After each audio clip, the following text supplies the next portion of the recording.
अनमोल ममता। रात के 2 बज रहे थे। फोन की रिंग बजती है। 26 साल का आनंद नींद से जगकर बड़ा खुश होकर फोन को रिसीव करता है। खुश इसलिए होता है क्योंकि उसकी नई गर्लफ्रेंड बिना टाइम देखे कभी भी उसको फोन कर देती है। फोन की दूसरी तरफ से आवाज आती है, जन्मदिन मुबारक हो बेटा। आज मेरा बेटा पूरे 26 साल का हो गया है। मैं बहुत खुश हूँ। माँ की आवाज सुनते ही आनंद के चेहरे के एक्सप्रेशन बदल जाते हैं। वो गुस्से में बोलता है, माँ तुझे समझ नहीं आता क्या? इतनी सी बात के लिए मेरी नींद खराब कर दी। यह बात तो तू मुझे सुबह बोल सकती थी। इतना कहकर वो फोन काट देता। थोड़ी देर बाद फिर से फोन की रिंग बजती है। आनंद फिर से फोन उठाता है और इस बार फोन पर पापा होते हैं। आनंद इस बार आराम से बात करता है। थैंक यू पापा, आपने मुझे बर्थडे विश करने के लिए फोन किया, वो भी इतनी रात को। पापा कहते, नहीं बेटा, मैंने तुम्हें मुबारकबाद देने के लिए नहीं बल्कि ये बताने के लिए फोन किया है कि तुम्हारी माँ बिल्कुल पागल है। वो इतनी पागल है कि पिछले 1 महीने से मुझे हर दिन तेरे बर्थडे याद दिलाती आ रही है। वो इतनी पागल है कि तू हमसे सैकड़ों किलोमीटर दूर है, फिर भी उसने यहाँ पर खुद के हाथों से तेरे लिए केक बनाया है। ऊपर से जिद कर बैठी है कि जब तक तुझे विश नहीं कर देती तब तक खुद न खाना खाएगी न मुझे खाने देगी। आनंद सब ध्यान से सुन रहा था और उसे ये महसूस भी हो रहा था कि उसने अपनी माँ को फॉर ग्रांटेड ले लिया था। वो बोला, नहीं पापा, माँ बिल्कुल पागल नहीं है। पापा कहते, नहीं बेटा, तू अपनी माँ के पागलपन को नहीं जानता है।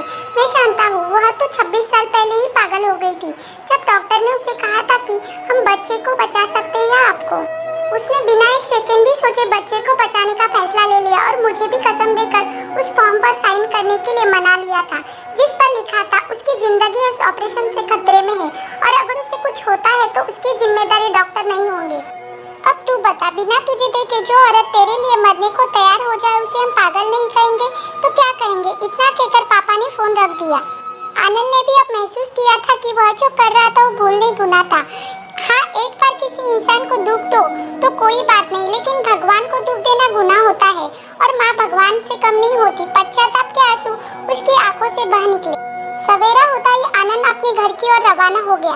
अपने माँ बाप से माफी मांगने के लिए घर पहुँचते ही उसने पहले माँ से माफी मांगी जिसने उसे गले से लगा लिया। फिर वो अपने पापा से माफी मांगने लगा। पापा ने कहा, कोई बात नहीं बेटा, जा तू वापस चला जा। तेरी माँ हमेशा कहती थी कि तू उसे बुढ़ापे में संभालेगा, लेकिन मैं उसे समझा दूंगा। जैसे आज तक मैं उसे संभालते आया हूँ वैसे ही आगे भी उसका ख्याल रखूंगा। उसे भी यह समझ लेना चाहिए, जो बेटा उसके एक फोन से परेशान हो जाए वह उसे उम्र भर क्या संभालेगा। बाप की ऐसी कड़वी बातें सुन आनंद की आंखें बहने लगी। वो सर झुकाए अपने बाप के सामने चुपचाप खड़ा रहा। अपने बेटे को परेशान देख माँ आगे आती है और पापा को कहती है, जाने दीजिए, माफ कर दीजिए, हमारा ही बेटा है। माँ की ममता का मोल ना कोई लगा पाया था ना कोई लगा पाएगा। सब जानते हैं दुनिया में एक माँ ही है जिसे जैसा चाहे कहो फिर भी वो गाल पर प्यार से हाथ फेरेगी।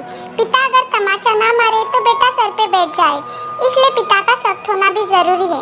माता पिता को अपनी दौलत नहीं बल्कि आपका प्यार और वक्त चाहिए, उन्हें प्यार दीजिए। माँ की ममता तो अनमोल है। दोस्तों, अगर ये वीडियो आपको पसंद आती है तो उसे लाइक, शेयर और सब्सक्राइब जरूर कर देना। Thank you for watching.